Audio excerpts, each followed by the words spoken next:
Hello and welcome to EACD classes. My name is Tawqirul Islam and I am your tutor for this course. Thank you so much for clicking on this video. Let's get started.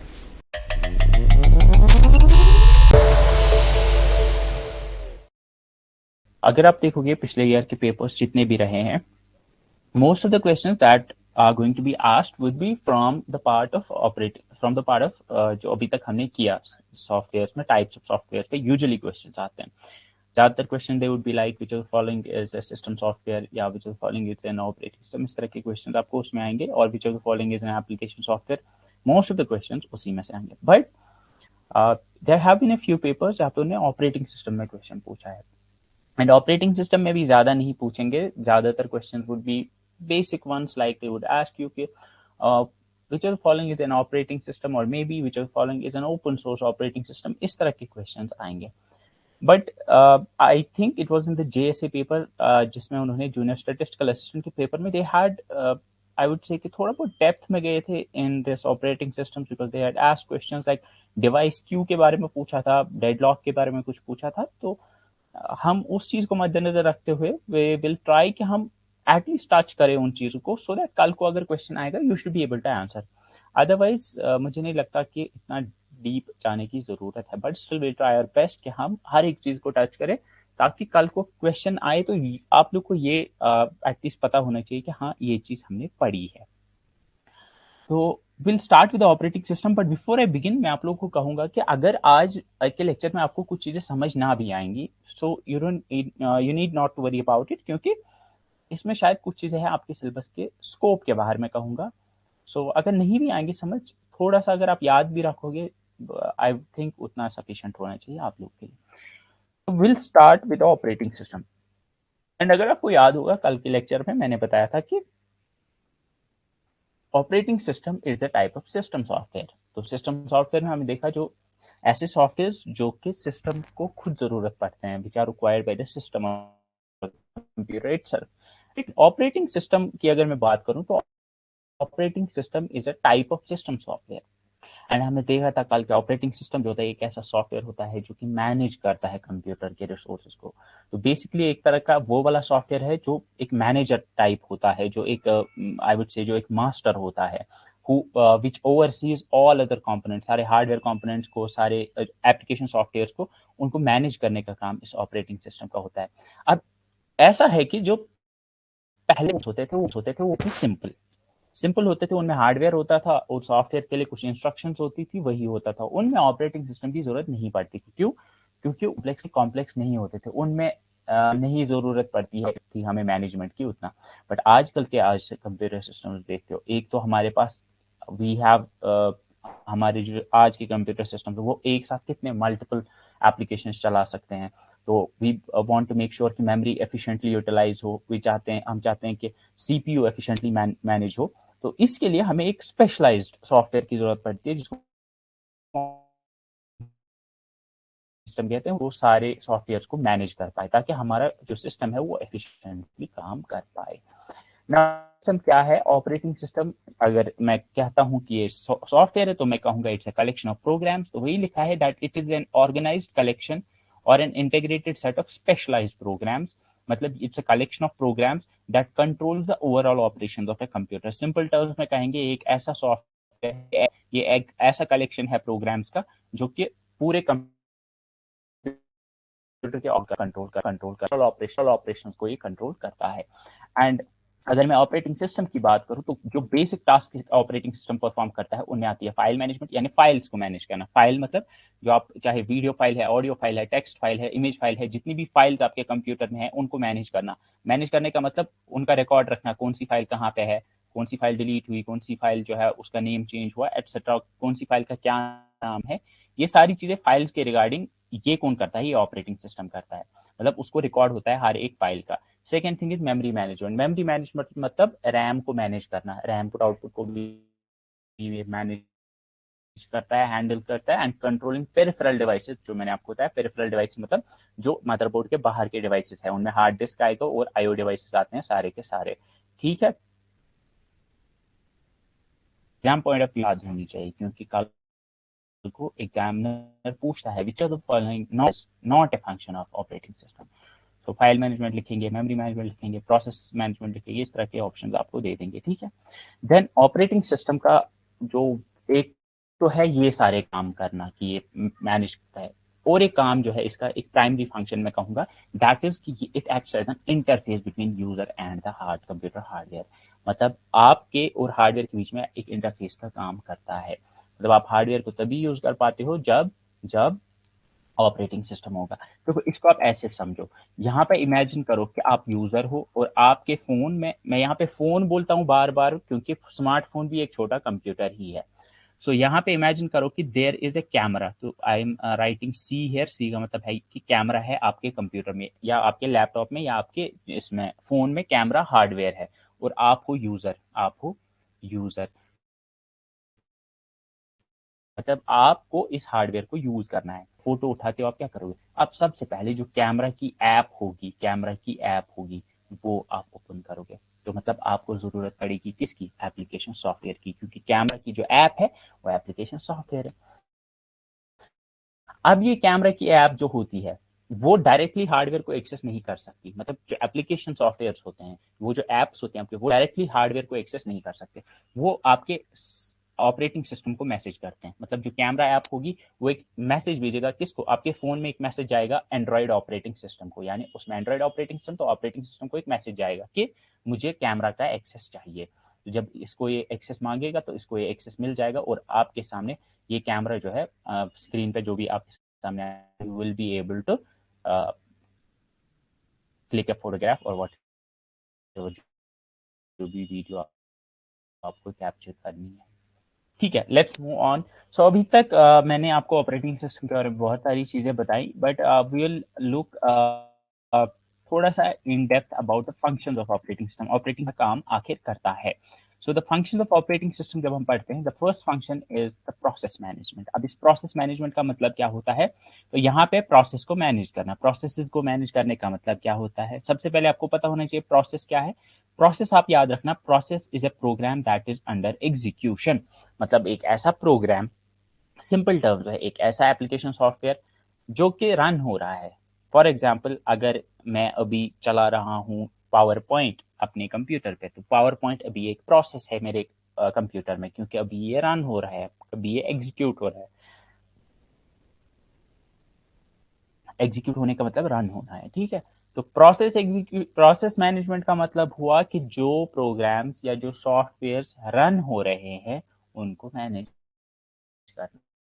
Second is memory management. Memory management का मतलब होता है controlling and coordinating the computer. यहाँ पे लिखा है कि it ensures that all processes are able to access their memory और नॉट। बेसिकली जो भी प्रोसेस को जब यूज करते हो आप, तो उनको रैम की जरूरत पड़ती है। तो किस प्रोसेस को रैम मिलेगी, किसको रैम नहीं मिलेगी, ये डिसाइड कौन करेगा, ये करेगा ऑपरेटिंग सिस्टम। तो मेमोरी मैनेजमेंट भी ऑपरेटिंग सिस्टम का काम है। तो फाइल मैनेजमेंट का मतलब होता है फाइल्स को मैनेज करना। फाइल्स को मैनेज करने का मतलब कि आपके कंप्यूटर के अंदर जितनी भी फाइल्स हैं मतलब जितने भी ऑडियो फाइल्स हैं, वीडियो फाइल्स हैं, टेक्स्ट डॉक्यूमेंट्स हैं, कितनी सारी फाइल्स होती हैं, उनको मैनेज करता है ऑपरेटिंग सिस्टम। मैनेज करने का मतलब कि उनका रिकॉर्ड रखता है कि कौन सी फाइल कहाँ पे है, कौन सी फाइल का क्या नाम है, कौन सी फाइल जो है डिलीट हो गई, कौन सी फाइल जो है वो नई ऐड हो गई, कौन से फोल्डर में कौन सी फाइल है, इस सब का रिकॉर्ड रखता है ऑपरेटिंग सिस्टम। उसी को कहते हैं फाइल मैनेजमेंट, ठीक है। उसके बाद है डिवाइस मैनेजमेंट। डिवाइस मैनेजमेंट का मतलब, डिवाइस कहते हैं यूजुअली कंप्यूटर की लैंग्वेज में इनपुट आउटपुट डिवाइस को डिवाइस कहते हैं। तो डिवाइस मैनेजमेंट का मतलब इनपुट आउटपुट डिवाइस को मैनेज करना।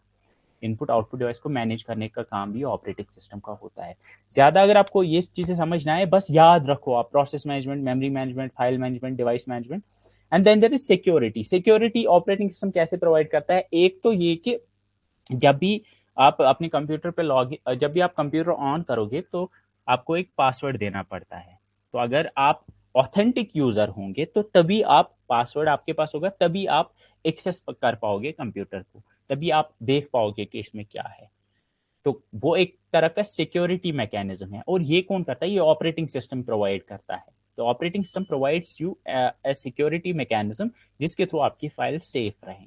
इसके अलावा अगर कोई हार्मफुल होता है, कोई मॉलवेयर होता है, कोई एक ऐसा प्रोग्राम है, कोई ऐसा सॉफ्टवेयर है जो हार्मफुल है, हार्मफुल मतलब फॉर एग्जांपल वायरस है उसमें, या वो एक ट्रोजन हॉर्स है, वो हम आगे देखेंगे क्या होते हैं, मतलब एक ऐसा सॉफ्टवेयर है जो आपके कंप्यूटर सिस्टम को डैमेज कर सकता है, डैमेज इन द सेंस मतलब आपकी फाइल्स डिलीट कर देगा या कोई और डैमेज कर देगा, तो उसको भी चेक करता है ऑपरेटिंग सिस्टम। ऑपरेटिंग सिस्टम वो चीज़ भी देखता है कि कोई फाइल ऐसी ना हो जो कि कंप्यूटर सिस्टम को थ्रेट पहुंचाए। इसके अलावा भी फंक्शंस हैं कुछ, लाइक एरर डिटेक्शन, लाइक अगर कभी ऑपरेटिंग सिस्टम जब आप चला रहे हो कंप्यूटर के, तो बीच में फॉर एग्जांपल कोई एक सॉफ्टवेयर चला रहे हो या कोई भी एप्लीकेशन यूज कर रहे हो, तो बीच में अगर कोई एरर आता है, कहीं पे कोई एरर आता है, तो उसको डिटेक्ट करने का काम भी किसका होता है, ऑपरेटिंग सिस्टम का। Keeping record of system performance का रिकॉर्ड रखना, कि मतलब कितनी एफिशिएंटली आपका सिस्टम चल रहा है, आप ये चेक कर सकते हो, लाइक के मतलब रैम कितनी यूज हो रही है, सीपीयू कितना यूज हो रहा है, तो आपका सिस्टम कितना कितना अच्छे से परफॉर्म कर रहा है, उसका रिकॉर्ड रखता है आपका ऑपरेटिंग सिस्टम। क्या रैम अच्छे से यूज हो रही है, क्या कहीं रैम पे मतलब रैम उतने, कहीं सीपीयू आपको उतना अच्छी परफॉर्मेंस नहीं तो दे रहा है, तो इन चीज़ों का जो एक रिकॉर्ड है वो भी ऑपरेटिंग सिस्टम रखता है। कम्युनिकेशन बिटवीन डिफरेंट सॉफ्टवेयर, ये भी आपको पता है कि चूंकि एप्लीकेशन सॉफ्टवेयर जो होते हैं वो आपस में उनको वो कर सकते हैं एक दूसरे के साथ कम्युनिकेट, मतलब आपको एक एप्लीकेशन सॉफ्टवेयर को जब आप चला रहे होंगे तो उसमें आपको दूसरे एप्लीकेशन सॉफ्टवेयर की ज़रूरत पड़ेगी, तो उनके बीच में जो कम्युनिकेशन होगा उसको भी देखता है कौन, ऑपरेटिंग सिस्टम। ये यूजुअली नहीं पूछी जाएंगी, मेन जो है वो ऊपर की जो 6 हैं वो होंगी, उनको आप याद रखना, 5 जो है ऊपर की उसी में से क्वेश्चन आता है। अब यहाँ पे ऑपरेटिंग सिस्टम क्या है, ऑपरेटिंग सिस्टम के कंपोनेंट्स को हम देखते हैं, इस पे भी क्वेश्चन पूछते हैं। तो मैंने आपको बोला कि ऑपरेटिंग सिस्टम एक सॉफ्टवेयर है, एंड मैंने आपको बोला कि बेसिकली सॉफ्टवेयर जो होता है वो होता है कलेक्शन ऑफ प्रोग्राम्स, तो हम कह सकते हैं कि ऑपरेटिंग सिस्टम भी जो होगा वो एक कलेक्शन ऑफ प्रोग्राम्स होगा, ये तो आपको पता है। अब देखो, प्रोसेस मैनेजमेंट भी करता है ऑपरेटिंग सिस्टम, मेमोरी मैनेजमेंट भी करता है, फाइल मैनेजमेंट भी करता है, डिवाइस मैनेजमेंट भी करता है, सिक्योरिटी भी प्रोवाइड करता है, तो कितनी सारी फंक्शंस ऑपरेटिंग सिस्टम परफॉर्म करता है। अब यहाँ पे ये चीज देखो आप कि जितनी भी फंक्शंस ऑपरेटिंग सिस्टम प्रोवाइड करता है, हर फंक्शन के लिए अलग अलग प्रोग्राम्स होते हैं उसके अंदर, मतलब प्रोसेस मैनेजमेंट के लिए एक प्रोग्राम होगा, मेमोरी मैनेजमेंट के लिए दूसरा प्रोग्राम होगा, या जरूरी नहीं है मेमोरी मैनेजमेंट के लिए एक ही प्रोग्राम होगा, मेमोरी मैनेजमेंट के लिए भी बहुत सारे प्रोग्राम्स हो सकते हैं, लेकिन अलग अलग प्रोग्राम्स होते हैं। ऐसी फाइल मैनेजमेंट के लिए कुछ प्रोग्राम्स होंगे, डिवाइस मैनेजमेंट के लिए कुछ प्रोग्राम्स होंगे, सिक्योरिटी के लिए कुछ प्रोग्राम्स होंगे, तो इस तरह से अलग अलग फंक्शंस को परफॉर्म करने के लिए ऑपरेटिंग सिस्टम में अलग अलग बहुत सारे प्रोग्राम्स होते हैं। आई होप ये चीज आप समझ रहे हो कि ऑपरेटिंग सिस्टम में बहुत सारे प्रोग्राम्स होते हैं और वो प्रोग्राम्स का अलग अलग काम होता है। अब यहाँ पे जब हम ऑपरेटिंग सिस्टम को पढ़ते हैं तो ऑपरेटिंग सिस्टम का एक मेन पार्ट होता है जिसको हम कहते हैं the core of the operating system, उसको हम कहते हैं कर्नल। ये कर्नल आप याद रखो, kernel is the most important thing जब हम कंपोनेंट्स पढ़ते हैं ऑपरेटिंग सिस्टम के। अगर आप यहाँ पे देख पा रहे होंगे तो यहाँ पे लिखा हुआ है कर्नल, यहाँ पे एपीआई लिखा हुआ है, यानी एप्लीकेशन, यानी API stand for application programming interface, file system, device drivers, hardware devices, user interface, इस तरह की अलग अलग यहाँ पे इन्होंने लिखा हुआ है। बेसिकली ये क्या है कि ऑपरेटिंग सिस्टम में मैंने आपको बोला कि बहुत सारे प्रोग्राम्स होते हैं, बहुत सारे प्रोग्राम्स होते हैं।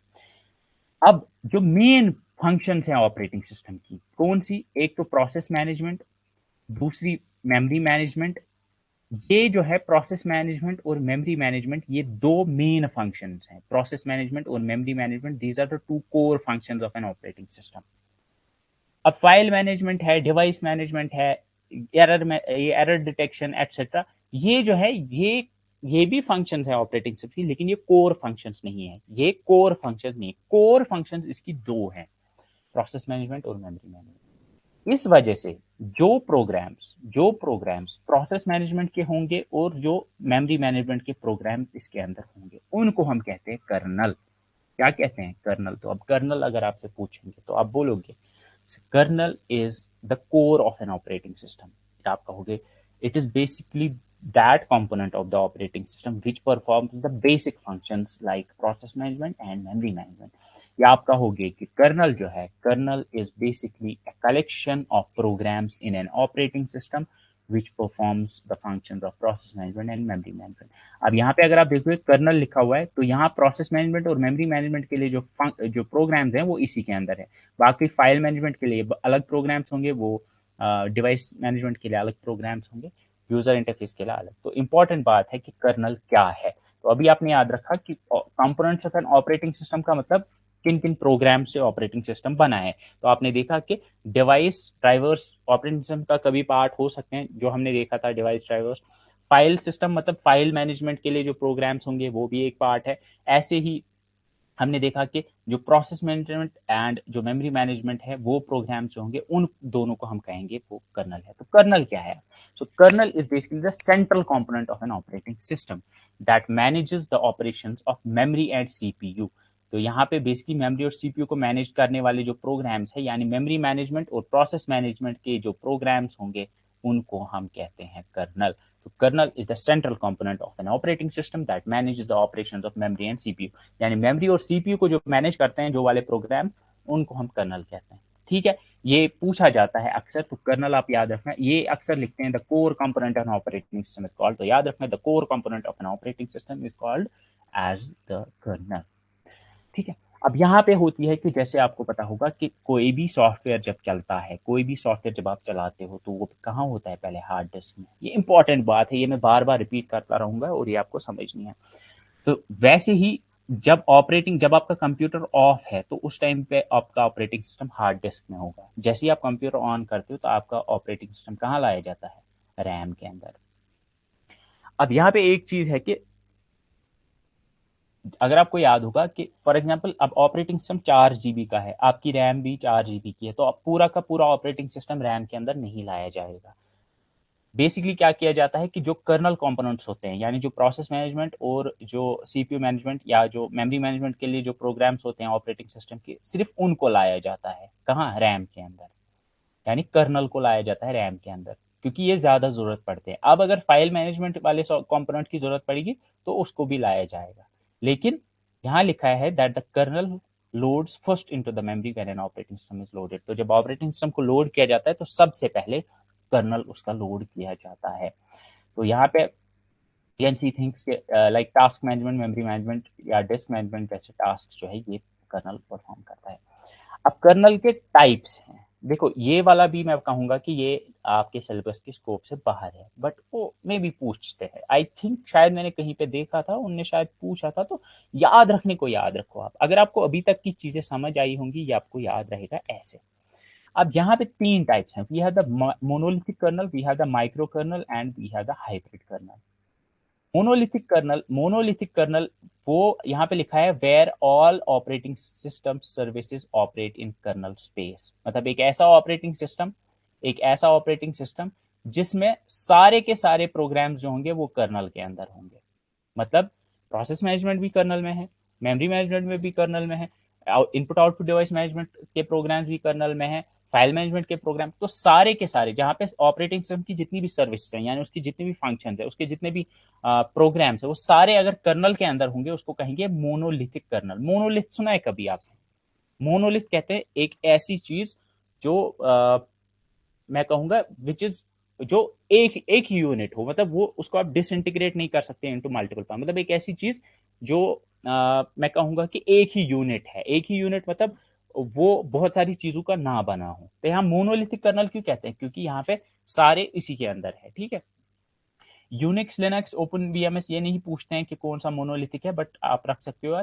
माइक्रो कर्नल का मतलब होता है जहां पे बहुत कम सर्विसेज कर्नल स्पेस में होंगी। इसका मतलब है कि कर्नल के अंदर सिर्फ प्रोसेस मैनेजमेंट और आपका मेमोरी मैनेजमेंट होगा, बाकी कर्नल के बाहर होंगे, बाकी कर्नल का पार्ट नहीं होंगे। तो जो मैंने आपको बताया था कर्नल वो होता है सेंट्रल कंपोनेंट, वो बेसिकली माइक्रो कर्नल की ही डेफिनेशन में आपको बता रहा था। अगर सारी की सारी कंपोनेंट्स, अगर सारे के सारे प्रोग्राम्स होंगे कर्नल में ही तो उसको मोनोलिथिक कहेंगे। और अगर सिर्फ मेन मेन जो प्रोग्राम्स होंगे, मेन जो कंपोनेंट्स होंगे ऑपरेटिंग सिस्टम के, अगर वो होंगे कर्नल में तो उसको कहेंगे माइक्रो कर्नल। उसके बाद आता है hybrid kernel. Hybrid kernel is a combination of both monolithic as well as the micro kernel. इसमें एग्जांपल है आपका विंडोज एनटी का एक हाइब्रिड कर्नल हुआ करता है। अब इस वाली स्लाइड से, yes mono means single, yes exactly mono means single.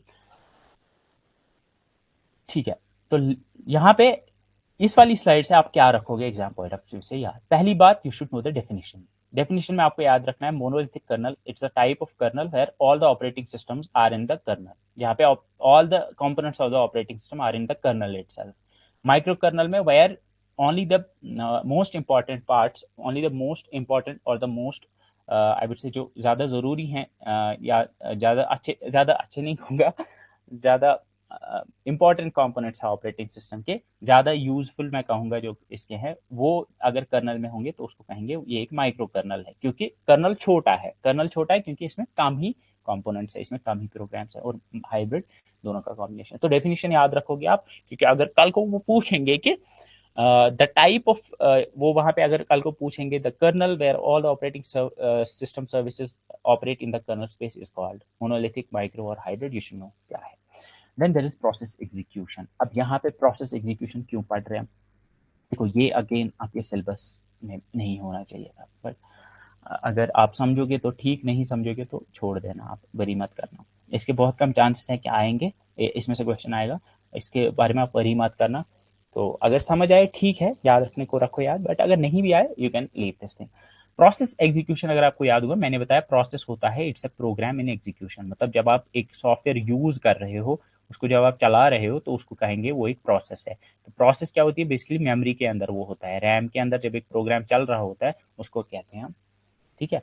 अब यहाँ पे एक चीज है, देखो प्रोसेस एग्जीक्यूशन कैसे होती है। प्रोसेस एग्जीक्यूशन क्या होती है? सबसे पहले आपके कंप्यूटर में जितने भी सॉफ्टवेयर होते हैं, जितने भी प्रोग्राम्स होते हैं, वो सारे के सारे होते हैं कहाँ? सेकेंडरी स्टोरेज में। जितने भी प्रोग्राम्स हैं, जितने भी एप्लीकेशन सॉफ्टवेयर हैं, वो सारे के सारे कहाँ हैं? सेकेंडरी स्टोरेज में, ठीक है। अब मत आप एक साथ सारे यूज करो। आप फॉर एग्जांपल आपने दो तीन एक साथ यूज किया, आपने क्रोम ओपन किया, कुछ वेब ब्राउज करना है, यहाँ से आपने टेक्स्ट एडिटर, आपको कुछ may be Microsoft word open किया, कुछ लिखना है, यहाँ से मे बी आपने पीछे म्यूजिक प्लेयर ओपन किया, आपको कुछ सुनना है, तो आपने दो तीन प्रोग्राम्स चलाए। तो जब आप दो तीन प्रोग्राम्स चलाओगे तो हम कहते हैं कि तीन प्रोसेसेस बन गई। तीन प्रोसेस कैसे बनेगी? जो जो प्रोग्राम आप ओपन करोगे वो जो है उनको रैम में लाया जाएगा, उनको रैम में लाया जाएगा। तो यहाँ पे यूजली कहते हैं जो रैम में होते हैं उन्हीं को प्रोसेस कहते हैं, लेकिन यहाँ पे इनको प्रोग्राम ही कहेंगे, ठीक है। अब मैंने यहाँ प्रोसेस लिख दिया है, आपको आसान हो जाएगा। तो यहाँ पे जब भी कोई प्रोग्राम आप चलाते हो वो रैम में आ जाता है, ठीक है।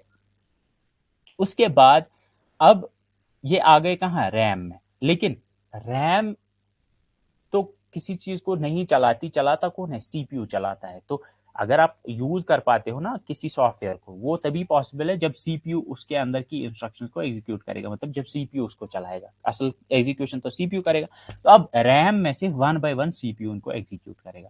तो फॉर एग्जाम्पल अगर प्रोसेस वन को अभी एग्जीक्यूट करना स्टार्ट करेगा सीपीयू, तो मैं कहूंगा कि ये प्रोसेस वन एग्जीक्यूट हो रही है। तो यहाँ पे हमने जो चीज सीखी वो ये है कि जब भी कोई प्रोसेस एग्जीक्यूट होती है, यानी जब भी कोई प्रोग्राम एग्जीक्यूट होता है, जब भी कोई सॉफ्टवेयर चलता है, सबसे पहले वो होता है कहाँ? सेकेंडरी स्टोरेज में, हार्ड डिस्क में। जब आप नहीं यूज कर रहे होते हो, जब आप यूज नहीं कर रहे होते हो, जैसे आप ओपन करते हो, डबल क्लिक करके जैसे आप ओपन किया, वो आ जाएगा रैम में, और रैम से फिर सीपीयू उसको एग्जीक्यूट करेगा, ठीक है। अब यहाँ पे जितनी भी प्रोग्राम्स सेकेंडरी स्टोरेज में है, जितने भी सॉफ्टवेयर आपके इसमें है, वो होते हैं, उनको कहते हैं जॉब क्यू। मतलब जॉब क्यू, क्यू कहते हैं कतार को, मतलब वो एक क्यू के अंदर है, मतलब ये चलाने हैं। फॉर एग्जांपल आप इसको कहोगे कि कंप्यूटर को ये चलाने हैं, कभी भी चलाने पड़ सकते हैं। अब जो वाले मेन मेमोरी में होंगे, मेन मेमोरी में जो वाले होंगे उनको हम कहते हैं कि ये रेडी क्यू में है, और जो वाले एग्जीक्यूट हो रहे हैं वो डिवाइस की मैं आपको आगे बताऊंगा। अभी के लिए बस इतना याद रखो कि प्रोसेस एग्जीक्यूशन कैसे होती है, ठीक है।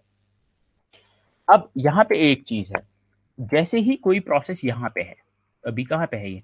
अभी ये सेकेंडरी स्टोरेज में है, तो मतलब अभी आप यूज नहीं कर रहे हो। जैसे ही आप यूज करते हो, जैसे ही आप ओपन करते हो, जैसे आप ओपन करते हो, तो वो रैम में आता है। वो रैम में जब आएगा हम कहते हैं कि ये रेडी स्टेट में आ गया, ये रेडी है, it's ready to be executed. ये रेडी है क्यों? क्योंकि अब इसको सीपीयू एग्जीक्यूट करेगा। तो जब रैम में कोई सॉफ्टवेयर होता है, हम या एप्लीकेशन होता है या प्रोग्राम होता है, उसको कहते हैं कि ये रेडी स्टेट में है, तो वो रेडी स्टेट में है।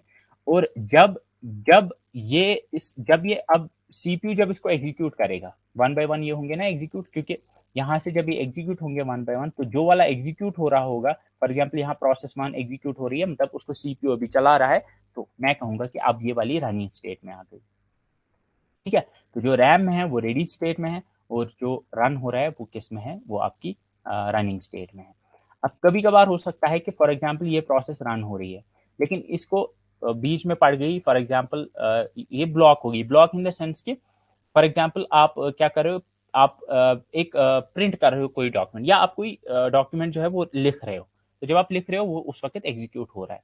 अब बीच में आपने प्रिंटिंग का ऑप्शन दबाया, तो जब प्रिंटिंग का ऑप्शन आपने दबाया या प्रिंट का जो कमांड आपने दी, तो अब जो है ये सारा प्रिंट होना चाहिए। मतलब अब किसका काम है, अब प्रिंटर का काम है, अब प्रिंटर का काम है। तो जब ऑपरेटिंग सिस्टम देखेगा कि अब इसको प्रिंटर का काम है, अब यहाँ पे कोई काम नहीं है, तो इसको वो यहाँ से निकालेगा, यहाँ से निकालेगा, और ये जिस स्टेट में आएगा उसको हम कहते हैं वेटिंग स्टेट। अभी वेट करेगा कि कब ये खत्म होगा इसका इनपुट आउटपुट, और इनपुट आउटपुट ऑपरेशन जैसे खत्म होगा फिर ये वापस फिर से एग्जीक्यूट होगा। अगर नहीं आया समझ, just leave it. I know ये आपके स्कोप के बाहर है, बट उन्होंने शायद पूछा था किसी एग्जाम में, दैट्स व्हाई मैं इसको टच कर रहा हूँ। अदरवाइज बस इतना याद रखो कि whenever a program is in the RAM, उसको कहते हैं रेडी स्टेट, उसको कहते हैं ready state. And whenever a program is being run by the CPU, जब भी कोई प्रोग्राम को CPU चला रहा होता है उसको कहते हैं रनिंग स्टेट।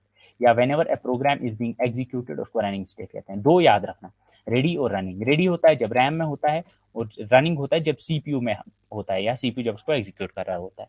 और वेटिंग होता है जब किसी इनपुट आउटपुट ऑपरेशन के लिए वेट कर रहा होता है। और जब खत्म होता है, मतलब आपने अब सारा काम खत्म किया अपना, तो अब फिर क्या होगा कि यहाँ से फॉर एग्जांपल प्रोसेस 3 या प्रोग्राम 3 आपने क्या किया, क्लोज किया। तो जब आप क्लोज करोगे ना, उसको कहते हैं इसको हमने टर्मिनेट किया। तो रैम से उसको गायब किया जाएगा, डिलीट किया जाएगा, और उसको वापस स्टोर किया जाएगा हार्ड डिस्क में, उसको टर्मिनेट कहते हैं।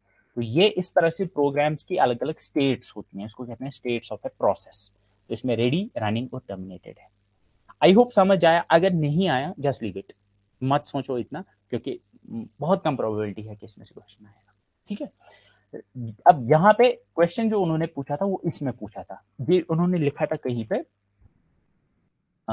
आई थिंक यस, ये यही पे लिखा है जो मैंने लिखा है ना, रेडी क्या होता है, रनिंग क्या होता है, ये यही सारी चीजें हैं। ठीक है, अब यहाँ पे it shouldn't be process scheduling queues, it should be process states. हाँ ठीक है, ये मैं कर दूंगा। ठीक, उन्होंने जो क्वेश्चन पूछा था वो उन्होंने इस पे पूछा था, क्यूज के ऊपर पूछा था। उन्होंने क्यूज के ऊपर पूछा था। उन्होंने लिखा था the processes which are blocked due to the unavailability of IO device constitute which queue. तो उसमें आंसर था डिवाइस क्यू। अब यहाँ पे ये चीज अगर आपको समझ आई होगी, तो यहाँ पे एक चीज आप याद रखोगे कि सॉरी मैं पीछे गया। जो भी सॉफ्टवेयर्स आपके सेकेंडरी स्टोरेज में है उनको हम कहते हैं कि वो जॉब क्यू में है। किस में है, जॉब क्यू में है। तो यहाँ पे लिखा हुआ है the Q keeps all the process in the system. आपके सिस्टम में जितनी भी प्रोसेसेस हैं वो होंगी जॉब क्यू के अंदर। उसके बाद second is ready queue. Ready queues वो होती है which are residing in the main memory and waiting to execute. मतलब अब जो वाली प्रोसेसेस मेमोरी में है, मेन मेमोरी में है, और वो वेट कर रही है कि कब उनको सीपीयू एग्जीक्यूट करेगा, उसको हम कहते हैं वो रेडी क्यू है। तो रेडी क्यू क्या है, ready queue is basically the queue और the collection of all the programs which are in the RAM. Job queue secondary storage में है, रेडी क्यू आपकी रैम में है। Then there is something called as the third one, जिसको हम कहते हैं डिवाइस क्यू। अब डिवाइस क्यू क्या होता है, देखो डिवाइस क्यू ऐसा होता है कि मैंने आपको बोला कि अगर फॉर एग्जांपल यहाँ सीपीयू में कोई प्रोसेस एग्जीक्यूट हो रही है, लेकिन इसको पड़ गई एक इनपुट आउटपुट डिवाइस की, इनपुट आउटपुट ऑपरेशन की जरूरत। तो अब ये प्रोसेस वन जो है इसको ऑपरेटिंग सिस्टम भेजेगा किस में, इसको भेजेगा वो ब्लॉक्ड स्टेट में। ब्लॉक्ड स्टेट मतलब ये वेटिंग स्टेट में, ये वेट कर रही है कि कब इसका प्रिंटिंग खत्म हो जाएगा तभी फिर से ये एग्जीक्यूट होगी। तो इसी तरह से जो अगर बहुत सारी प्रोसेसेस वेटिंग स्टेट में होंगी, तो उस वेटिंग स्टेट में वो जिस क्यू में होती है उसको डिवाइस क्यू कहते हैं। तो यहाँ पे जो चीज आप याद रखोगे वो ये है कि the processes which are blocked, जो प्रोसेसेस ब्लॉक्ड होती हैं due to the unavailability of IO device. मतलब बहुत सारी प्रोसेसेस है, फॉर एग्जांपल यहाँ पे प्रोसेस एक है वो प्रिंट कर रही है, अब दूसरी प्रोसेस है उसको भी प्रिंट करने की जरूरत है, तीसरी प्रोसेस है उसको भी प्रिंट करने की जरूरत है। लेकिन अभी जो प्रिंटर है वो एट ए टाइम तो एक ही कर रहा है, एक ही कर सकता है प्रिंट, लेकिन यहाँ से 4-5 जो है वो करना चाहती है प्रिंट, लेकिन एट ए टाइम तो एक ही होगा। तो जो ये वेट कर रही हैं, जो ये वेट करेंगी, 2-3 प्रोसेस जो वेट करेंगी जब तक ये प्रिंटर खाली ना हो जाए, इनको रखा जाएगा डिवाइस क्यू के अंदर। तो याद रखोगे पहली चीज जो है वो ये कि job queue is all the processes job queue में होती है, यह सेकेंडरी स्टोरेज में होता है। सेकेंड थिंग, रेडी क्यू के अंदर वो होती हैं जो मेन मेमोरी में होती हैं, वो प्रोसेसेस जो मेन मेमोरी में होती है। And third thing, device Q होती है। Device Q is the Q which contains the processes which are blocked due to the unavailability of IO, ये वेट कर रही होती है, ठीक है। अब यहाँ पे सीपीयू शेड्यूलिंग और एक कॉन्सेप्ट आता है कि किस तरह से सीपीयू शेड्यूल करता है इन प्रोसेसेस को। मतलब फॉर एग्जांपल यहाँ पे अगर प्रोसेस 1 2 3 आ गई, ये फुल हो गई रैम, अब प्रोसेस 4 भी रन होना चाहती है, प्रोसेस 4 भी रन होना चाहती है, या यहाँ पे फॉर एग्जांपल अब प्रोसेस 1 2 3 है, ये तीनों होना चाहती हैं एग्जीक्यूट, ये तीनों होना चाहती हैं एग्जीक्यूट, तीनों प्रोग्राम जो है वो रन होना चाहते हैं, लेकिन सीपीयू एट टाइम एक ही को रन करेगा। तो इनमें से कौन सा पहले शेड्यूल होगा, उसके लिए एल्गोरिदम्स होते हैं। ये आपको नहीं पढ़ना है, बस आप फुल फॉर्म याद रखना। FCFS याद रखना। FCFS एक शेड्यूलिंग एल्गोरिथम है, इसका मतलब होता है फर्स्ट कम फर्स्ट सर्व। ये सिंपल है, देखो यहाँ पे अगर रैम में अभी कोई प्रोसेस नहीं है, अब यहाँ पे पहले नंबर पे मतलब पहले आई प्रोसेस 1, फिर कुछ सेकंड बाद आई प्रोसेस 2 और कुछ सेकंड बाद आई प्रोसेस 3। तो फर्स्ट कम फर्स्ट सर्व के हिसाब से पहले प्रोसेस 1 आई थी, इसलिए पहले सीपीयू इसको मिलेगा, पहले ये एग्जीक्यूट होगी। दूसरे नंबर पे प्रोसेस 2 आई थी, तो इस वजह से जब पहला खत्म होगा तो दूसरी जो एग्जीक्यूट होगी प्रोसेस वो ये होगी। फर्स्ट कम फर्स्ट सर्व सुना होगा आपने, जो पहले आएगा उसको सीपीयू मिलेगा। तो इस वजह से हम कहेंगे the process which comes first will be executed first. तो इसको FCFS कहते हैं। FCFS की फुल फॉर्म याद रखना, FCFS stand for first come first serve, और ये सीपीयू शेड्यूलिंग एल्गोरिथम है। इसके अलावा और एक आता है shortest job first. Shortest job first मतलब जिस प्रोसेस को एग्जीक्यूट करने में सबसे कम टाइम लगेगा, जो जल्दी खत्म होगी ना उसको पहले एग्जीक्यूट करेंगे। शॉर्टेस्ट जॉब फर्स्ट, ये भी एक scheduling algorithm. Shortest remaining time first. Shortest remaining time first इसको कहते हैं कि जिसको कम टाइम बचा है, जिसको कम टाइम बचा है एग्जीक्यूट होने में, उसको पहले करेंगे। ये नहीं समझना है आपको, बस याद रखना है, दिमाग में रखना है कि FCFS, हाँ FCFS की full form first come first serve होती है।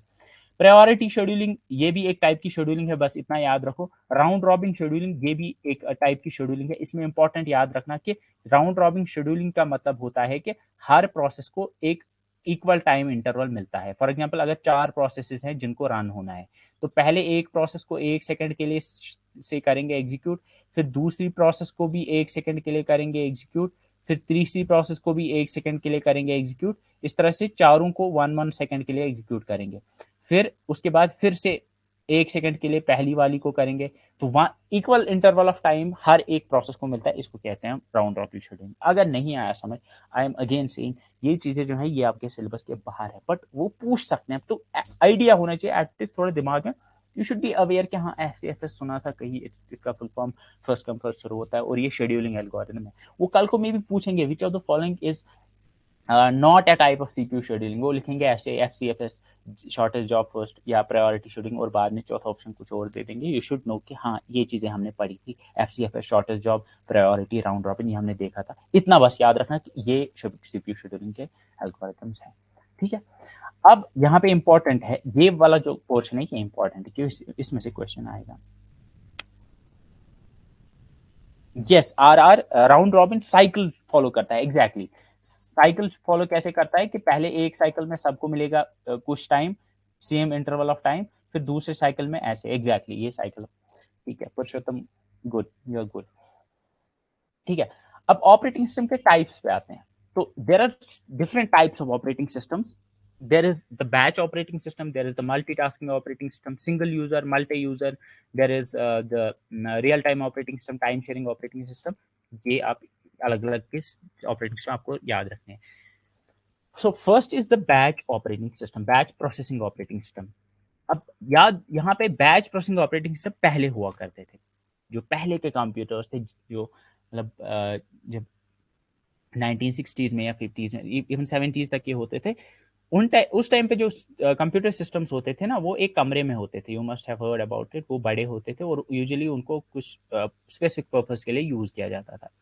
तो इसमें क्या किया जाता था कि अब फॉर एग्जांपल मुझे कोई काम है इस पे जो करवाना है, मुझे दूसरा कोई बंदा है उसको भी कोई काम करवाना है इस पे, तीसरा कोई बंदा है उसको भी कोई काम करवाना है इस पे।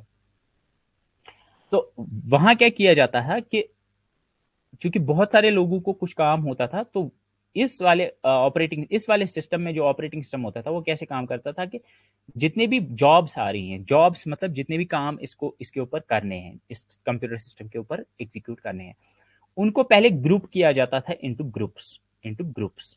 मतलब फॉर एग्जांपल दो लोग हैं जिनको फॉर एग्जांपल एडिशन करवाना है अपने नंबर्स का, तो एडिशन वाले एक ग्रुप में आएंगे। और जो दो लोग हैं उनको अपने नंबर्स जो है उनको लॉगरिथमिक कोई फंक्शन है, लॉग की फंक्शन है कोई, वो सॉल्व करनी है, तो उनको दूसरे ग्रुप में रखेंगे। और एक बंदा है उसको है फॉर एग्जांपल उसको कोई और फॉर एग्जांपल इंटीग्रेशन या दूसरा कोई काम करवाना है, तो उनको रखेंगे और एक ग्रुप में। तो यहाँ पे जो याद रखने वाली बात है वो ये रखोगे कि बैच प्रोसेसिंग ऑपरेटिंग सिस्टम में number of jobs are put together and executed as a group.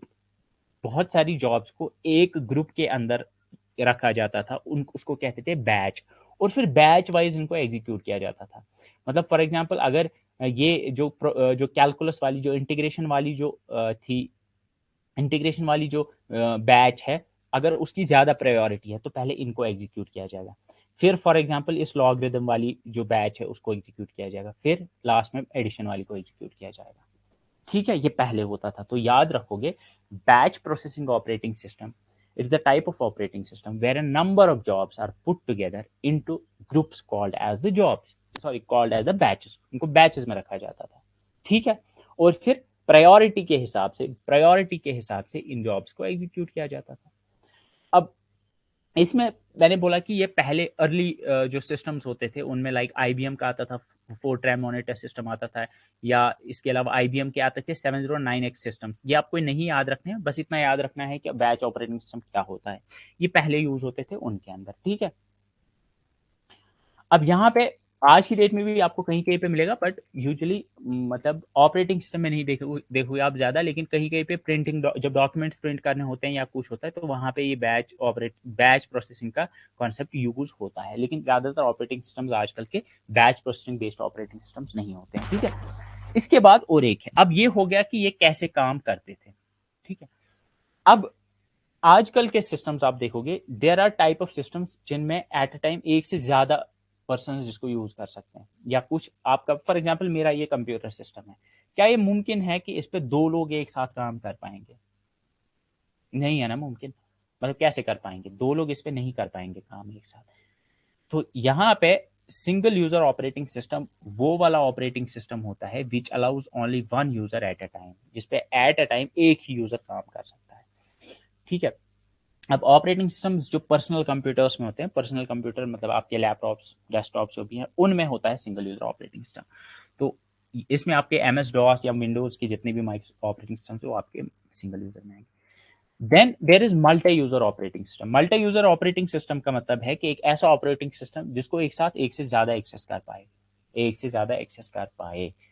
तो यहाँ पे लिखा है the operating system which allows multiple users to access a computer system concurrently. Concurrently होता है एक साथ, जब एक साथ एक से ज्यादा यूजर्स, इंपॉर्टेंट टर्म है कनकरेंटली। सिंगल यूजर वाले को भी कर सकते हैं एक से ज्यादा यूज, लेकिन एट अ टाइम एक ही कर पाएगा, या कनकरेंटली एक ही कर पाएगा। मल्टी यूजर में कनकरेंटली एक से ज्यादा यूज कर पाएंगे। It's used in computer networks that allows same data and application to be accessed by multiple users.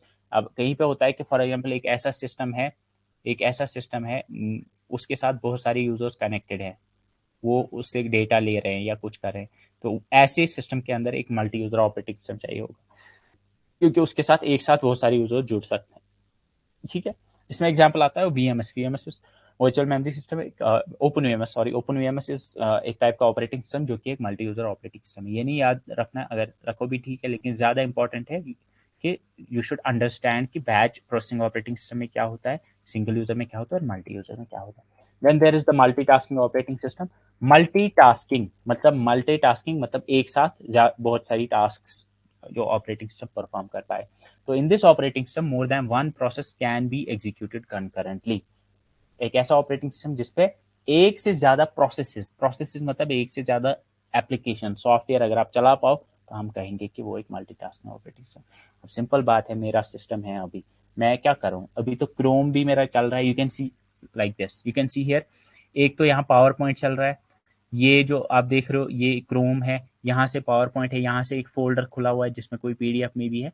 तो there are so many things जो कि एक साथ यहाँ हो रही हैं, there are so many things which are happening एक साथ, जो कंकरेंटली एग्जीक्यूट हो रही हैं। तो ये कहूंगा कि मेरा जो सिस्टम है ये एक मल्टीटास्किंग ऑपरेटिंग सिस्टम है, क्योंकि एक साथ ये बहुत सारी जो टास्क है वो परफॉर्म कर पा रहा है। ठीक है, ये समझ आए। इसमें एग्जांपल्स आपका लिनक्स ऑपरेटिंग सिस्टम है, यूनिक्स ऑपरेटिंग सिस्टम है, विंडोज के जितने भी ऑपरेटिंग सिस्टम है, बात वाली मल्टीटास्किंग ऑपरेटिंग सिस्टम है। ठीक है, इसमें एग्जांपल्स, इसमें जो टाइप्स हैं वो हम प्रीएम्प्टिव एंड कोऑपरेटिव, ये नहीं पढ़ने की जरूरत, बस याद रखना प्रीएम्प्टिव मल्टीटास्किंग ऑपरेटिंग सिस्टम और कोऑपरेटिव मल्टीटास्किंग ऑपरेटिंग सिस्टम होता है। डेप्थ में मत जाओ आप उतना, ये नहीं है important exam point of view से। Then there is time sharing operating system. अब टाइम शेयरिंग में आपको राउंड रॉबिन बता रहा था, तो राउंड रॉबिन जो शेड्यूलिंग होती है, राउंड रॉबिन शेड्यूलिंग यूज होती है time sharing operating system. Time sharing का मतलब है कि टाइम शेयर। अब यहाँ पे जो मल्टीटास्किंग ऑपरेटिंग सिस्टम्स होते हैं, फॉर एग्जांपल एक सीपीयू है, सीपीयू एट अ टाइम, अगर एक ही सीपीयू होगा तो एट अ टाइम एक ही प्रोसेस एग्जीक्यूट हो सकती है। लेकिन अब मेरे सिस्टम के अंदर एक ही सीपीयू है ना, मेरे सिस्टम में एक ही सीपीयू है, लेकिन मैं चला पा रहा हूँ ना बहुत सारी चीजें एक साथ। तो यहाँ प्रोसेस 1 है, प्रोसेस 2 है, प्रोसेस 3 है, तो बहुत सारी प्रोसेसेस एक साथ में चला पा रहा हूँ। वो कैसे मुमकिन है? वो मुमकिन है एक टाइम शेयरिंग ऑपरेटिंग सिस्टम में। टाइम शेयरिंग ऑपरेटिंग सिस्टम में कैसे मुमकिन होता है कि इसमें क्या किया जाता है कि अगर मैं चाहता हूं कि मैं एक साथ बहुत सारी प्रोसेसेस एक ही सीपीयू के ऊपर चला पाऊं, तो मैं क्या करूंगा कि पहले प्रोसेस 1 को मैं चलाऊंगा सीपीयू पे फॉर एग्जांपल 1 सेकंड के लिए, फिर इसको वापस, फिर प्रोसेस 2 को मैं चलाऊंगा 1 सेकंड के लिए, फिर प्रोसेस 3 को चलाऊंगा 1 सेकंड के लिए।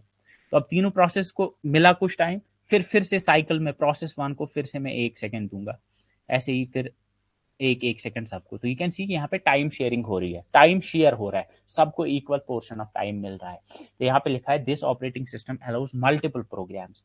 इस ऑपरेटिंग सिस्टम ये अलाउ करता है कि मल्टीपल प्रोग्राम्स, एक से ज्यादा प्रोग्राम टू साइमल्टेनियसली, ये एक साथ शेयर करते हैं कंप्यूटर रिसोर्सेज, मतलब सीपीयू को शेयर करते हैं एक साथ।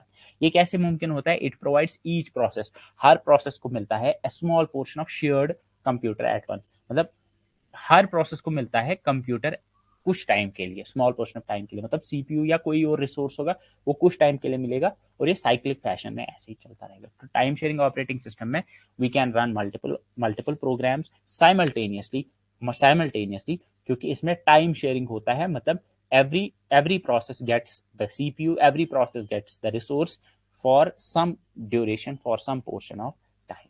ठीक है, इसके बाद भी है रियल टाइम ऑपरेटिंग सिस्टम। अब real time operating system for example, अब ऐसे भी कंप्यूटर्स होते हैं जिनमें रियल टाइम में रेस्पॉन्स की जरूरत होती है, रियल टाइम में रेस्पॉन्स की जरूरत होती है। तो रियल टाइम मतलब उनको वहां से कोई चीज होती है, एकदम से यहाँ से रेस्पॉन्स आना चाहिए। अब फॉर एग्जाम्पल मेरा ये सिस्टम है, अब मैं गेम खेल रहा हूँ, मैंने फॉर एग्जाम्पल फायर किया गेम में।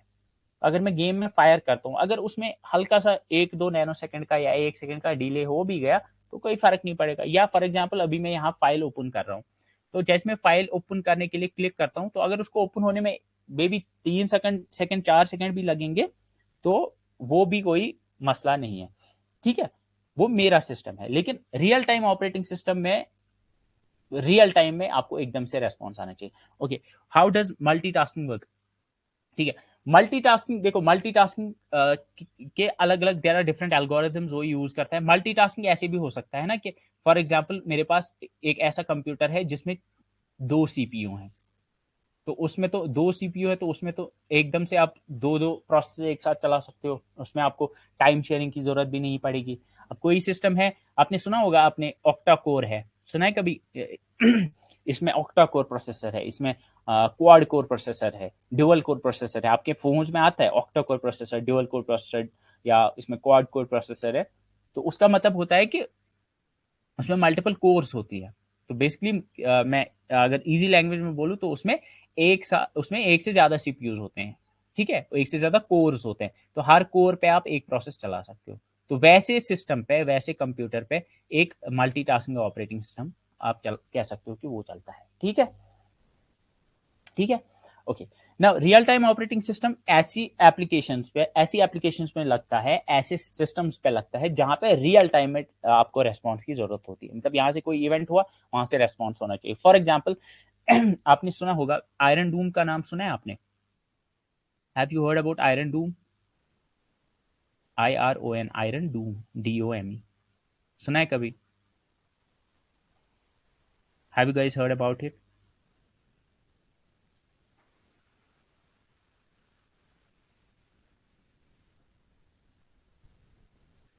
आयरन डूम के बारे में शायद अगर नहीं भी सुना है, बेसिकली आयरन डूम क्या है? आयरन डूम एक डिफेंस सिस्टम है इसराइल का, और ये कंसिडर किया जाता है, आयरन डूम एक डिफेंस सिस्टम है, मिसाइल डिफेंस सिस्टम है इसराइल का, and it's consider to be one of the best, दुनिया में सबसे बेस्ट माना जाता है कि ये डिफेंस, ये मिसाइल्स से डिफेंड करता है इसराइल की कंट्री को। तो ये सिस्टम क्या है बेसिकली कि ये इसमें नीचे लगे होते हैं, there are radars and sensors जो कंटिन्यूअसली 24 घंटे डिटेक्ट करते रहते हैं कि कहीं ऊपर से कुछ आ तो नहीं रहा है। तो अगर फॉर एग्जाम्पल जब जंग हो रही थी, when the war was happening, last time भी हुआ था थोड़ा बहुत बिटवीन पैलेस्टाइन एंड इसराइल, तो Palestinians were firing missiles, and बहुत सारे मिसाइल्स वो फायर कर रहे थे, लेकिन नन ऑफ देम, उसमें से शायद पता नहीं, उन्हें दे हैड फायर्ड 500 और समथिंग, उसमें से शायद एक या दो ही थे जो इस सिस्टम से बच पाए थे, जो इस आयरन डूम से बच पाए थे। ये जो था, जैसे ही मिसाइल आता था, ये ऑटोमेटिकली उसको डिटेक्ट करता था और उसको वहीं पे रियल टाइम में उसको डिस्ट्रॉय कर देता था हवा में ही। तो अब यहाँ पे जो ये सिस्टम है ना नीचे, ये आयरन डूम का सिस्टम, ये भी एक तरह का कंप्यूटर है, इसमें भी ऑपरेटिंग सिस्टम होगा, और इसमें जो ऑपरेटिंग सिस्टम होगा ना, वो होगा रियल टाइम ऑपरेटिंग सिस्टम। अब यहाँ देखो, अब यहाँ पे मिसाइल आ रहा है ऊपर से, और आपका ऑपरेटिंग सिस्टम यहाँ पे अगर उसमें 1-2 सेकंड का डिले हो गया, it could turn out to be disastrous. इसमें पता नहीं क्या हो सकता है, कितनी जाने जा सकती हैं। ऐसे ही for example air traffic control system होता है। एयर ट्रैफिक कंट्रोल सिस्टम होता है, मतलब एक ना ऑटोमेटिक सिस्टम होता है वहां पे एयरपोर्ट पे, जहां पे एयर ट्रैफिक को कंट्रोल किया जाता है कि कौन सी फ्लाइट आएगी, कौन सी जाएगी, कब आएगी, कब जाएगी। तो अब वहां पे अगर हल्का सा डीले आया उस सिस्टम में, जो अगर हल्का सा कुछ डीले आया, तो वहां पे तो क्रैश हो सकता है, वहां पे दो कोलाइड कर सकती है एक साथ। अगर दो फ्लाइट्स आ गई, एक को आना था या दूसरे ने, मतलब कोई डिले हो गया, कुछ ऐसा हो गया।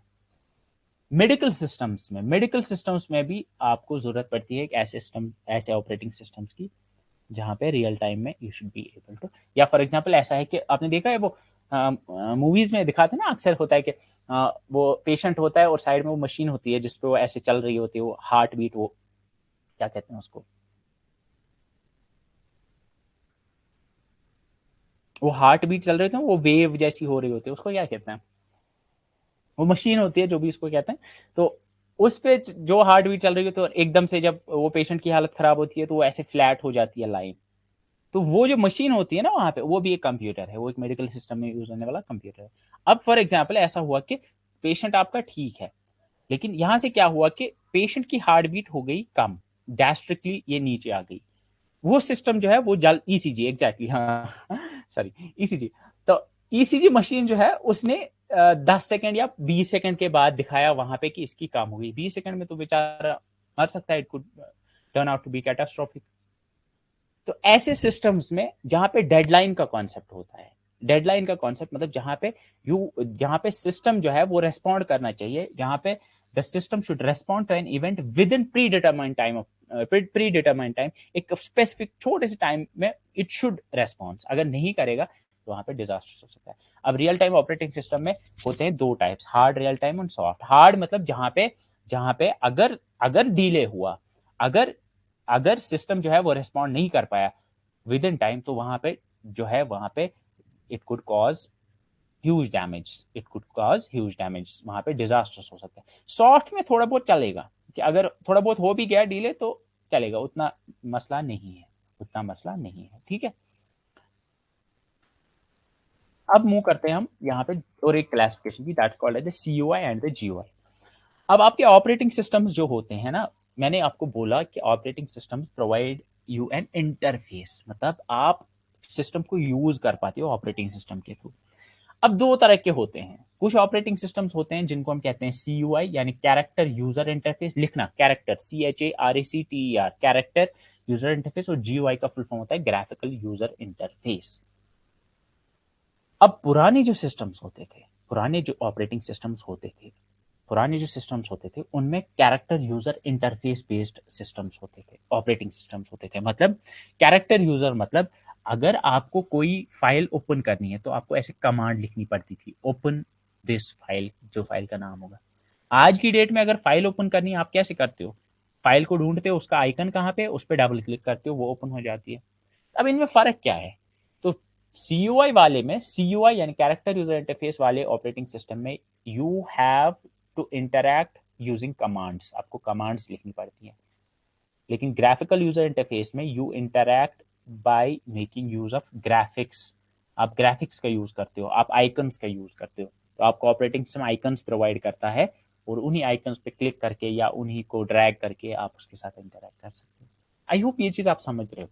तो याद रखना CUI stand for character user interface, GUI stand for graphical user interface. In CUI user can interact with the application by making use of commands, इसमें कमांड्स के थ्रू इंटरैक्ट करेगा। लेकिन GUI में user interacts with the applications bye making use of graphics, इसमें graphics का use करेगा। इन CUI only one task can run at a time, CUI usually होते थे उनमें एक ही प्रोसेस रन होती थी, क्योंकि ज्यादातर आज भी आप CUI यूज कर सकते हो, लेकिन विंडोज में भी CUI इंटरफेस आता है, but mostly use the graphical one. ठीक है, अब CUI जो है ये मुश्किल है, इट्स नॉट इजी, क्योंकि अब कमांड्स याद रखनी है एंड ऑल। लेकिन यहाँ पे इट्स इजी, आपको बस इतना सीखना है कि इस पे क्लिक करो ये ओपन हो जाएगा। ठीक है, तो CUI user has to type on keyboard to proceed, इसमें कीबोर्ड पे कुछ ना कुछ लिखना पड़ता है। इसमें जो है इसमें कीबोर्ड पे लिखने की जरूरत नहीं है, आप माउस की हेल्प से या ट्रैक पैड की हेल्प से कर सकते हैं। I hope this thing is clear, ये डिस्टिंक्शन आपको समझ आना चाहिए। तो फुल फॉर्म भी याद रखना है, CUI की full form character user interface, GUI की full form graphical user interface. और याद रखना ये डेफिनेशन याद रखना, इसमें कमांड्स की हेल्प से और इसमें ग्राफिक्स की हेल्प से या आइकन्स की हेल्प से इंटरैक्ट किया जाता है। कुछ इंपॉर्टेंट ऑपरेटिंग सिस्टम्स की बात करते हैं। ये इसमें शायद ना पूछे ये क्वेश्चंस, बट ये आसान सी चीजें हैं, ये आप याद रखोगे। अब जब हम कुछ ऑपरेटिंग सिस्टम्स की बात करते हैं उनमें पहला नाम आता है यूनिक्स, फिर आता है लिनक्स, फिर आता है एप्पल का मैक ओएस और फिर आता है माइक्रोसॉफ्ट विंडोज। ये चार सबसे most widely use operating systems है। पहली बात है यूनिक्स। अब यूनिक्स क्या है? यूनिक्स एक मल्टीटास्किंग है, मल्टी यूजर ऑपरेटिंग सिस्टम है, जिसको बनाया था डेनिस रिची नाम के एक शख्स ने, Ken Thompson and Dennis Ritchie. Dennis Ritchie, अगर आपने नाम सुना होगा, तब सी प्रोग्रामिंग लैंग्वेज को डेनिस रिची ने ही बनाया था। ठीक है, so Unix was developed by Dennis Ritchie, Dennis Ritchie ने बनाया था। अब ये यूज कहाँ पे होता है? ये ज्यादातर यूज होता है सर्वर्स पे। कहाँ पे? जो सर्वर्स होते हैं ना, सर्वर मतलब फॉर एग्जाम्पल यूट्यूब का जो सर्वर है, मतलब वो वाला कंप्यूटर जिसपे यूट्यूब का सारा डेटा है, उसको सर्वर कहेंगे। ठीक है, सिंपल टर्म्स में। रादर देन ए वर्क स्टेशन, वर्क स्टेशन मतलब आप जो घर पे यूज करते हैं ना, उस पर यूनिक्स यूज नहीं करते हैं। यूनिक्स बनाया जाता है ज्यादातर, यूनिक्स किन के लिए होता है? ये होता है सर्वर्स के लिए। ठीक है, पहली चीज यूनिक्स का याद रखना, इसको डेनिस रिची और कैन थॉमसन ने बनाया। दूसरा याद रखना कि ये मल्टीटास्किंग मल्टी यूजर है, और चौथी चीज याद रखना कि ये सर्वर्स पे ज्यादा यूज होता है। उसके बाद जो लिनक्स है, लिनक्स याद रखना है, इंपॉर्टेंट है कि लिनक्स जो है ये एक ओपन सोर्स ऑपरेटिंग सिस्टम है। इंपॉर्टेंट चीज है कि लिनक्स एक ओपन सोर्स ऑपरेटिंग सिस्टम है। एंड अब यहाँ पे लिखा हुआ है कि इसका कर्नल जो है वो बेस्ड ऑन यूनिक्स है। ठीक है, it should be Unix kernel. ठीक है, वो इंपॉर्टेंट नहीं, चलो छोड़ो। अब यहाँ पे इसका नाम रखना है याद आपको, लाइनस टॉर्वेल्डस। लाइनेक्स को लाइनक्स ऑपरेटिंग सिस्टम या लिनक्स ऑपरेटिंग सिस्टम को किसने बनाया था? लाइनस टॉर्वेल्डस ने। तो ये लाइनस इसी से लिनक्स निकला है। ठीक है, इंपॉर्टेंट है। इसकी कुछ डिस्ट्रीब्यूशंस आती हैं। अगर आपको याद होगा, मैंने बताया था ये ऑपरेटिंग सिस्टम, ये ओपन सोर्स ऑपरेटिंग सिस्टम है। तो अगर ये ओपन सोर्स है तो लोग इसको अपने हिसाब से मॉडिफाई करते हैं। तो इसके अलग अलग मॉडिफिकेशंस जो हैं, अलग अलग वर्जन्स जो हैं, उनमें आता है उबुंटू, सेंट ओएस। एंड्रॉइड जो है वो भी किस पे बना है? वो भी लिनक्स पे ही बना है। रेड हैट है, काली है, ये सारे इसके डिस्ट्रीब्यूशन हैं। ये नहीं पूछे जाएंगे, बट अगर कोई है इंटरेस्टेड इसमें तो याद रख सकता है। तो इसमें याद रखोगे कि लिनक्स एक ओपन सोर्स ऑपरेटिंग सिस्टम है, इसको बनाया लाइनस टॉर्वेल्डस ने था। मैकिन्टॉश, एप्पल मैक ओएस, मतलब एप्पल के कंप्यूटर्स पे होता है मैक ओएस, MAC यानी मैक, मैकिन्टॉश ऑपरेटिंग सिस्टम। इसको किसने इंट्रोड्यूस कराया था? स्टीव जॉब्स, जो कि स्टीव जॉब्स जिसकी एप्पल कंपनी थी। एंड मैक ओएस जो है ये एक प्रोप्राइटरी सॉफ्टवेयर है, मतलब ये ओपन सोर्स नहीं है, ये क्लोज सोर्स ऑपरेटिंग सिस्टम है। ये graphical user interface based software है, मतलब इसमें ग्राफिकल यूजर जैसे आपका विंडोज है वैसे ये भी है। ठीक है, ये चीज आई समझ आपको। And then there is Windows operating system. Microsoft Windows जो है ये भी एक प्रोप्राइटरी सॉफ्टवेयर है, क्यों? क्योंकि इसका सोर्स कोड जो है वो किसके पास है, वो माइक्रोसॉफ्ट के पास है। It's not an open source operating system. ये भी एक graphical user operating interface operating system है, इसको माइक्रोसॉफ्ट ने बनाया, ये भी आपको याद रखना है, ठीक है। एंड इसको 1985 में लॉन्च किया गया था। तो ये चार हैं जो इंपॉर्टेंट याद रखते हैं। Then there are mobile operating systems. Mobile मतलब मोबाइल फोन्स पे जो ऑपरेटिंग सिस्टम्स होते हैं, फॉर एग्जांपल स्मार्टफोन्स पे टैब्स जो होते हैं, टैबलेट, सैमसंग टैब आता है, आईपैड आता है, इस तरह के जो उन पे जो ऑपरेटिंग सिस्टम्स होते हैं उनमें वी हैव एंड्रॉइड। एंड्रॉइड आपने सुना है, एंड्रॉइड के बारे में इंपॉर्टेंट बात याद रखो कि एंड्रॉइड एक ओपन सोर्स ऑपरेटिंग सिस्टम है जो कि मोबाइल डिवाइसेस के होते हैं के ऊपर होता है, ये तो पता है आपको। एंड्रॉइड जो है इसको गूगल ने बनाया, ये भी आप याद रखोगे। And it's based on Linux. याद रखना इसका कर्नल जो है वो लिनक्स है, मतलब लिनक्स ऑपरेटिंग सिस्टम का कर्नल और एंड्रॉइड ऑपरेटिंग सिस्टम का कर्नल सेम है, मतलब प्रोसेस मैनेजमेंट और इसकी जो मेमोरी मैनेजमेंट के लिए जो प्रोग्राम्स हैं वो सेम है दोनों के अंदर, ठीक है। इसलिए हम कहते हैं कि जो एंड्रॉइड है it's based on the Linux kernel, ठीक है। इसको बनाया गया था टच स्क्रीन मोबाइल डिवाइसेस के लिए, लाइक टैबलेट्स या स्मार्टफोन्स के लिए, ठीक है। And then there is Symbian. Symbian होते थे पुराने वाले, पहले नोकिया के फोन आते थे ना, नोकिया के फोन में भी ऑपरेटिंग सिस्टम होता था, लेकिन उसमें वो स्मार्टफोन नहीं होते थे ना, वो एंड्रॉइड फोन नहीं होते थे, उनको कहते थे वो सिम्बियन फोन है। उनमें ऑपरेटिंग सिस्टम सिम्बियन होता था। सिम्बियन भी एक ओपन सोर्स ऑपरेटिंग सिस्टम है, ये एक मोबाइल ऑपरेटिंग सिस्टम था जिसको बनाया गया था स्मार्टफोन से। जो पहले सैमसंग फोन आते थे या पहले के फोन आते थे ना, उनमें नहीं होता था एंड्रॉइड, वो होते थे स्मार्टफोन। तो ये ज्यादातर मतलब सोनी मोटोरोला के जो फोन आते थे पहले उनमें होता था, ठीक है। उसके बाद देन भी अब ये नहीं चलता क्योंकि 2012 में इसका लास्ट वर्जन आया था, अब इसके अपडेट्स नहीं आते। Then there is iOS। iOS है आपके आईफोन्स में जो होता है, आईफोन जो होता है उसमें जो ऑपरेटिंग सिस्टम होता है उसको iOS कहते हैं। एप्पल के कंप्यूटर में जो होता है ऑपरेटिंग सिस्टम उसको मैक ओएस कहते हैं। ये डिफरेंस आप याद रखना, मैक ओएस एप्पल के कंप्यूटर्स में होता है, iOS एप्पल के आईफोन्स में होता है और उनके उनके आईपैड में होता है, आईपैड मतलब टैबलेट में होता है, ठीक है। ये एक क्लोज सोर्स सॉफ्टवेयर है, प्रोप्राइटरी सॉफ्टवेयर है, इसको एप्पल ने बनाया था। ये एप्पल के आईफोन्स, आईपैड और आईपॉड में होता था, आईपॉड टच आता था एक। देन इसका लेटेस्ट वर्जन ये याद रखने की जरूरत नहीं है। इसका इसके बाद है ब्लैकबेरी। ब्लैकबेरी ऑपरेटिंग सिस्टम इसको माना जाता है one of the most secure operating system. Blackberry के फोन आपने देखे होंगे, जैसे वो आते थे ना जिनपे क्यूआरटी कीपैड होता था, QWERT करके पूरा कीपैड होता था, जिनमें कीबोर्ड पूरा होता था, वैसे वाले फोन्स होते थे, उनको वो ब्लैकबेरी के होते थे, उनमें होता था ये ब्लैकबेरी ऑपरेटिंग सिस्टम, और ये माने जाते थे बहुत सिक्योर। अब ये भी एक प्रोप्राइटरी मोबाइल ऑपरेटिंग सिस्टम है, इसको ब्लैकबेरी लिमिटेड ने बनाया था, इतना ही बस इंपॉर्टेंट है। अब ये जो है ये इसको बोला गया है कि ये डेड है अब क्योंकि अब जनवरी 2022 के बाद, अब क्योंकि अब ब्लैकबेरी के फोन ऑलमोस्ट खत्म हो गए, तो अब ये डेड हो गया ये ऑपरेटिंग सिस्टम। अब यहाँ पे ये चीज मैंने लिखी है, आई डोंट थिंक ये पूछी जाती है। अगर आपको पता होगा एंड्रॉइड के जो वर्जन आते थे उनमें पहले स्वीट्स पे नाम रखा जाता था, मतलब एंड्रॉइड 1 आया, फिर एंड्रॉइड 1.1 आया, फिर जब नेक्स्ट वर्जन आया, अपडेट आया, तो वो था 1.5, उसको रखा गया नाम कपकेक, सी से, फिर DEFGHIJKLMNOP तक गए थे। Donut, Eclair, Froyo, Gingerbread, Honeycomb, ऐसी Ice Cream, Sandwich, Jelly Bean, KitKat, Lollipop, Marshmallow, Nougat, Oreo और पाई तक इन्होंने ये स्वीट्स पे नाम रखते थे। जो भी अपडेट आता था ना एंड्रॉइड का, नए नए वर्जन का नाम ये स्वीट्स पे रखते थे, स्वीट्स पे, कप केक, डोनट, इस तरह। फिर उन्होंने ऐसे कंटिन्यू किया, बस बोला ये अब हो गया एंड्रॉइड 10, फिर हो गया, तो एंड्रॉइड 9 तक की स्वीट्स का नाम रखते, फिर रखा एंड्रॉइड 11, एंड्रॉइड 12, इस तरह से चीज। फिर उसके बाद आपका iOS है, ये आपको याद रखने की जरूरत नहीं है, ठीक है। अब यहाँ पे छोटे छोटे टॉपिक्स हैं दो तीन, जिनको मैं जल्दी से खत्म करूंगा। टॉपिक्स भी नहीं है, ये छोटी छोटी टर्म्स हैं जो आपको याद होनी चाहिए। अब ऑपरेटिंग सिस्टम, अब आप देखते हो कि बहुत सारी टाइप की फाइल्स होती हैं, कहीं पे होती है ना टेक्स्ट फाइल, तो उसका एक्सटेंशन होता है .txt। एक्सटेंशन क्या है? बेसिकली कोई भी फाइल है, फॉर एग्जांपल एक वीडियो फाइल है, एक वीडियो फाइल है, इसका नाम वीडियो है, उसका नाम VID है। एक दूसरी फाइल है, उसका नाम फॉर एग्जांपल आपने रखा है VOIC, वॉइस, वो क्या है? वो एक वॉइस है, वो एक ऑडियो है, ठीक है। और एक तीसरी फाइल है, फॉर एग्जांपल वो एक डॉक्यूमेंट है, वो आपका माइक्रोसॉफ्ट वर्ड में डॉक्यूमेंट है, उसका नाम है MS डॉक। तो ये तीन अलग अलग तरह की फाइल्स हैं। अब ऑपरेटिंग सिस्टम इनको कैसे आइडेंटिफाई करेगा कि ये वाली फाइल जो है ये वीडियो फाइल है, ये वाली जो है वॉइस फाइल है?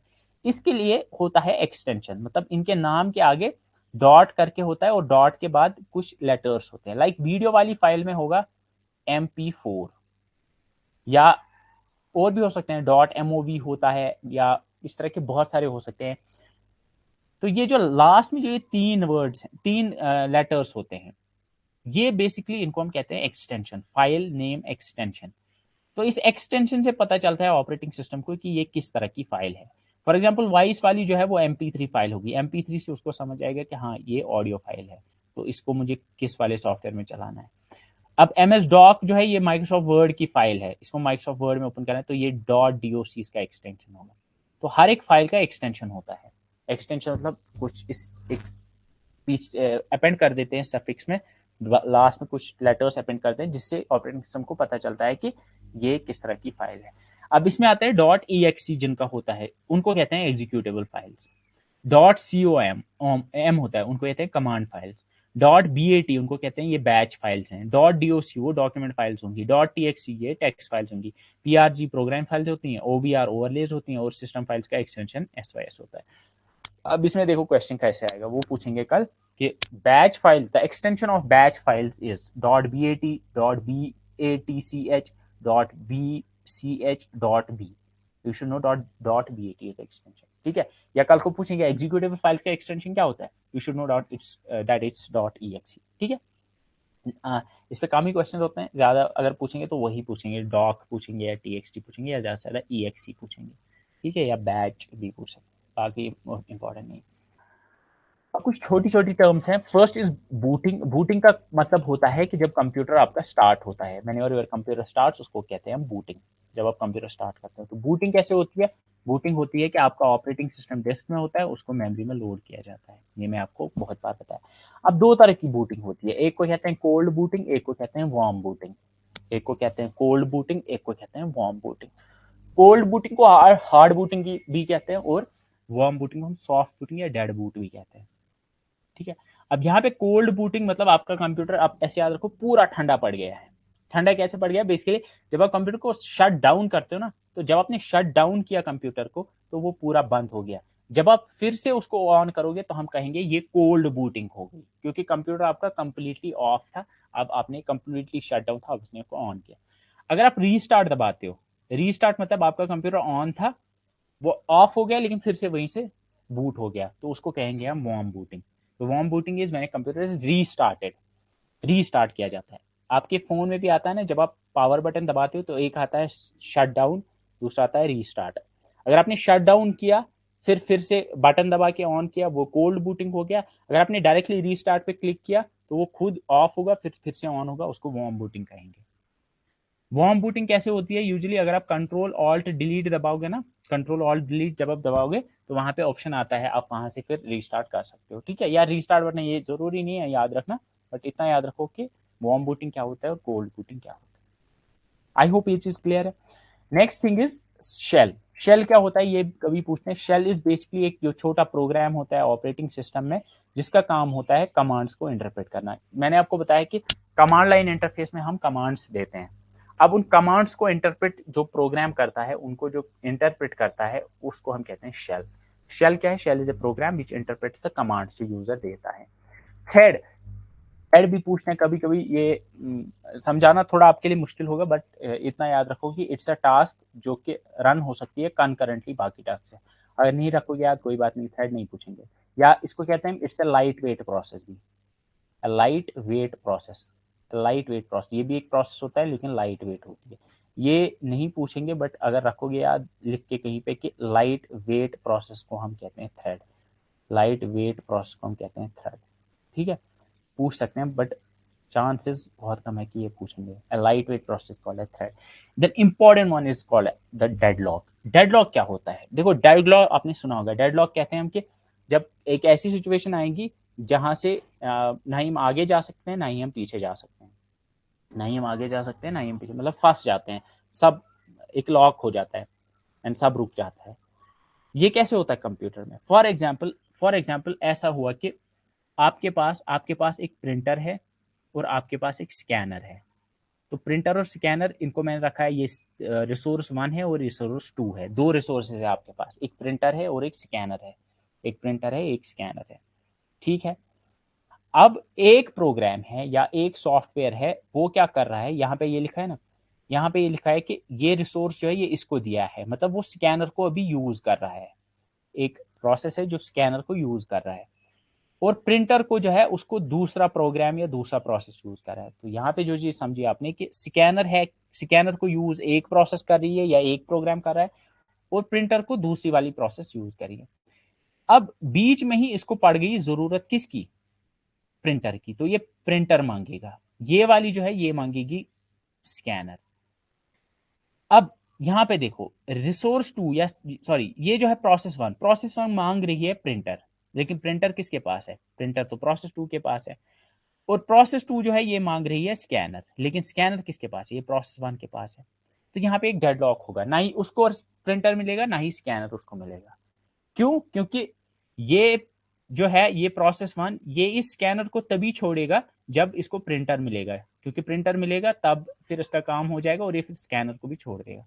और ऐसी प्रोसेस टू ये इस स्कैनर को तभी छोड़ेगा, सॉरी ये इस प्रिंटर को तभी छोड़ेगा जब इसको स्कैनर मिलेगा। तो बेसिकली कहने का मतलब है कि एक ऐसी सिचुएशन जहाँ पे कंप्यूटर प्रोग्राम शेयर कर रहे होते हैं रिसोर्सेज को, तो एक ऐसी सिचुएशन हो जाती है कि both the program cease to function, दोनों रुक जाते हैं, दोनों जो है वो हॉल्ट कर जाते हैं, क्योंकि एक ऐसी सिचुएशन हो जाती है कि वो ना ही एक प्रोग्राम पूरा एग्जीक्यूट होगा ना ही दूसरा वाला पूरा एग्जीक्यूट होगा। इसको हम कहते हैं डेडलॉक। ठीक है, तो यहां लिखा है कि A situation in which two computer programs, एक ऐसी सिचुएशन जिसमें दो computer programs sharing the same resource, जो एक ही रिसोर्स को शेयर कर रहे हैं, शेयर मतलब वो भी यूज करेगा और वो भी यूज करेगा, आर इफेक्टिवली प्रिवेंटिंग, वो एक दूसरे को रोक रहे हैं, each other from accessing the resource, उस रिसोर्स को एक्सेस करने से रोक रहे हैं, resulting in both programs ceasing to function, और हालत ऐसी हो जाती है कि दोनों प्रोग्राम रुक जाते हैं, क्योंकि ये प्रोसेस टू को रोक रहा है, प्रोसेस वन को रोक रहा है, तो इसको हम डेडलॉक कहते हैं। ठीक है, आई होप ये आप समझ गए होंगे। देन देयर इज ह्यूमनवेयर कहते हैं इंसान को, द यूजर जो होता है ना उसको ह्यूमनवेयर कहते हैं। एक को है hardware, software, humanware. I hope ये आप समझ रहे हो। तो humanware refers to the person that use the computer. Freeware क्या होता है, एक ऐसा सॉफ्टवेयर होता है जो कि फ्री होता है which is given free by the owner. ठीक है, उसको फ्रीवेयर कहते हैं। क्लोज सोर्स मैंने आपको बताया, ओपन सोर्स मैंने आपको बताया। क्लोज सोर्स में सोर्स कोड पब्लिक होता है, सोर्स कोड पब्लिक नहीं होता है, लेकिन जो ओपन सोर्स होता है उसमें सोर्स कोड होता है ओपन। कैड क्या होता है, CAD stand for computer aided design. जब कंप्यूटर की हेल्प से आर्किटेक्ट्स, इंजीनियर्स या ड्राफ्टर्स ड्राइंग्स बनाते हैं ना, जब वो ड्राइंग्स बनाते हैं कंप्यूटर की हेल्प से, उसको कैड कहते हैं, कंप्यूटर एडेड डिजाइन कहते हैं। So with this we have finished the software part. तो इस तरह से हमारा कंप्यूटर सॉफ्टवेयर कवर हो गया, इसमें सारी चीजें I have covered, and I don't think इसके बाहर की चीजें आपको पढ़ने की अब जरूरत है। So if you guys have any questions you can ask, and इसके अलावा टुमारो इंशाल्लाह हम उठाएंगे, विल सी, मैं अभी आपको नहीं उठाऊंगा Microsoft office, that will do at the end. अभी हम फोकस करेंगे जो छोटे छोटे कॉन्सेप्ट लाइक प्रोग्रामिंग कॉन्सेप्ट, उसमें आपको पढ़ना है, थोड़ा बहुत आपको पढ़ना है विंडोज़ के बारे में, थोड़ा बहुत हल्का सा कंप्यूटर सिक्योरिटी, वायरसेस के बारे में आपको पढ़ना है, देन उसके बाद नेटवर्क्स के बारे में थोड़ा पढ़ना है, तो उनको हम कवर करेंगे। देन वी विल वो इंशाल्लाह हम नेक्स्ट 5-6 लेक्चर्स में I will finish the rest of things, 5-6 lectures में। उसके बाद फिर हम वी विल डू बहुत ईजी, मैं कहूँगा बहुत स्लो स्पीड में मैं आपको माइक्रोसॉफ्ट ऑफिस कराऊंगा। ठीक है, इंशाल्लाह नेक्स्ट लेक्चर 10 लेक्चर्स में इंशाल्लाह we will finish this thing. तो